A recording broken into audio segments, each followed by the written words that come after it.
राजकारणात कोणीच संपत नसतं, फक्त वेळ यावी लागते. हे वाक्य विनोद तावडे यांनी खरं करून दाखवलंय. 7 वर्षांपूर्वी ज्यांच्या राजकीय कारकिर्दीवर प्रश्नचिन्ह उभं केलं होतं, त्यांना भाजपने 2026च्या राज्यसभा निवडणुकीसाठी उमेदवारी जाहीर केली आहे. 2019 मध्ये विधानसभेचं तिकीट कापलं गेलं, राज्याच्या राजकारणातून बाहेर काढलं गेलं. तोच चेहरा 2026 मध्ये भाजपचा सर्वात मोठा हुकुमी एक्का म्हणून समोर आलाय. अनेकांना वाटलेलं तावडेंचं राजकारण संपलं, पण त्यांनी पक्ष सोडला नाही की कोणतीही नाराजी व्यक्त केली नाही. उलट दिल्लीत जाऊन पक्ष संघटनेत स्वतःला झोकून दिलं. तिथे त्यांनी राष्ट्रीय सरचिटणीस म्हणून जबाबदारी सांभाळली.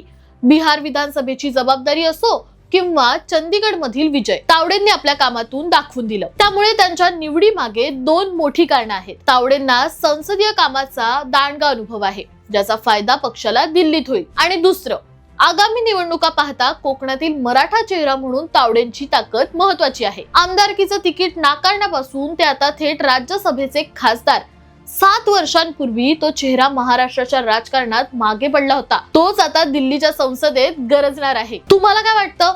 विनोद तावडेंचा हे कमबॅक भाजपला राज्यात किती फायदेशीर ठरेल? कमेंट्स मध्ये नक्की सांगा. आणि अशाच महत्त्वाच्या अपडेटसाठी सबस्क्राईब करा जबरी खबरी.